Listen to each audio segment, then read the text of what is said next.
नमस्कार। अब हम अम्बेडकर जी के द्वारा चलाए गए विभिन्न आंदोलनों के बारे में, उनसे जुड़े हुए चीज़ों के बारे में चर्चा करेंगे।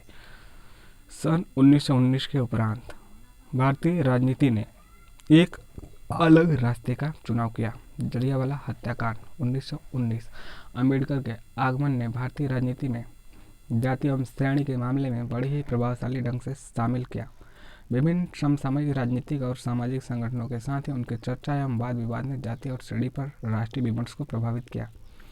महार सत्याग्रह शोषण के विरुद्ध एवं मानवाधिकार हेतु दलित लामबंदी का प्रथम संघर्ष बना। काला राम मंदिर प्रवेश आंदोलन के द्वारा अम्बेडकर को यह आभास हो गया कि हिंदू धर्म में अस्पृश्यों का उद्धार असंभव है।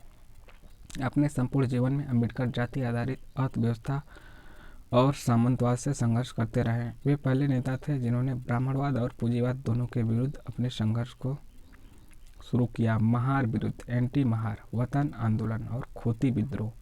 महार विरुद्ध वतन आंदोलन, खोती विद्रोह आंदोलन ग्रामीण ढांचे को लोकतांत्रिक स्वरूप प्रदान करने वाले संघर्ष रहे।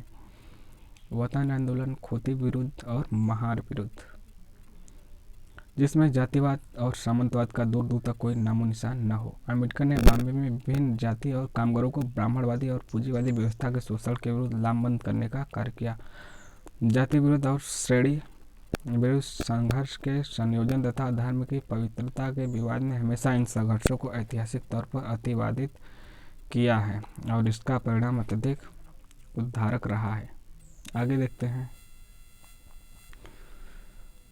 साथियों, जैसा आप देख रहे हैं कि अम्बेडकर वंचित तबकों और कमजोर वर्गों के अधिकारों के लिए लड़ने वाले एक महान भारतीय योद्धा थे। सामाजिक परिवर्तन और वैकल्पिक आंदोलन की खोज हमेशा उन्हें रही है। अम्बेडकर द्वारा स्थापित किए गए शैक्षिक और सामाजिक संगठनों द्वारा प्राप्त की गई उपलब्धियों को दर्शाने का एक उदाहरण है। जनता ऐसे संगठनों की ओर मुख्यतः दो कारणों से आकर्षित होती है। पहला, सामाजिक कार्यों में इन संगठनों की सक्रियता तथा करिश्माई नेतृत्व। दूसरा, विचारधारा तथा अपनी राजनीति को लेकर इनकी प्रतिबद्धता। इन वैचारिक स्थितियों को विभिन्न प्रकार के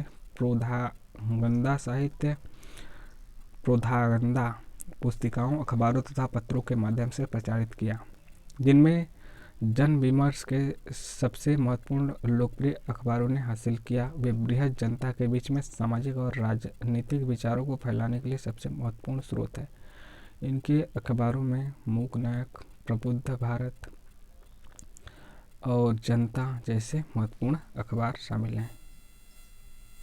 कि प्रतिनिधित्व के तरीकों पर अम्बेडकर की क्या राय थी, तो लगातार बदलाव पर चर्चा की, परंतु सहभागी सरकार के सवाल पर उन्होंने दृढ़ राय दी। उनके लिए सरकार में भागीदारी व्यक्तिगत क्षमता की अनुभूति थी।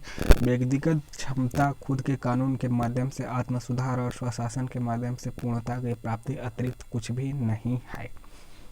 आजीवन अम्बेडकर ने तर्क दिया कि किसी को भी व्यक्ति की क्षमता का अनुभव करने से इनकार नहीं करना चाहिए। इसलिए उन्होंने न केवल भेदभाव, उत्पीड़न और दमन को समाप्त करने हेतु शक्तियों की समानता, प्रत्यक्ष चुनाव, सांप्रदायिक प्रतिनिधित्व, मताधिकार का विस्तार, पुरुषों और महिलाओं हेतु वयस्क मताधिकार की शुरुआत करने की प्रक्रिया पर विचार किया।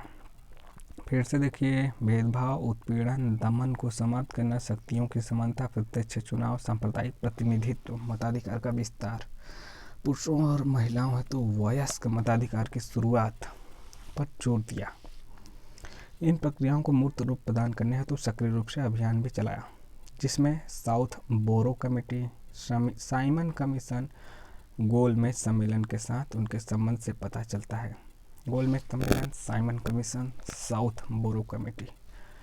सत्ता में साझेदारी करने और वयस्क मताधिकार में समानता की उनकी मांग का ध्येय अन्य समूह के उत्पीड़न और दमन से व्यक्ति को मुक्त करना था, परंतु सांप्रदायिक प्रतिनिधित्व का ध्येय व्यक्ति के मूल समूह के मानदंड, नीति, नियम को भंग करना था।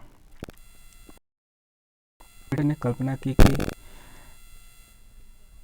सांप्रदायिक प्रतिनिधित्व में वह क्षमता है जिससे संकीर्ण मानसिकता दूर होगी और एक समान मानसिकता का विकास होगा। इसलिए उन्होंने विभिन्न तरीकों से सांप्रदायिक प्रतिनिधित्व की मांग की। सांप्रदायिक प्रतिनिधित्व की अपरिहार्यता 1950 के दशक में ही स्पष्ट हो गई थी, जब उन्होंने अंततः बहुसदस्यीय निर्वाचन क्षेत्रों की मांग की, जिसकी पृष्ठभूमि की खोज साउथ बोरो समिति के साथ उनके संबंध के दौरान 3 सदस्यीय निर्वाचन हेतु उनकी मांग से की जाती है। आप अपनी प्रगति के लिए यह देख सकते हैं। अन्य जानकारी के लिए यह पुस्तकें देख सकते हैं। आपको आज का सेशन कैसा लगा? अच्छा लगा तो लाइक शेयर सब्सक्राइब नाउ। धन्यवाद।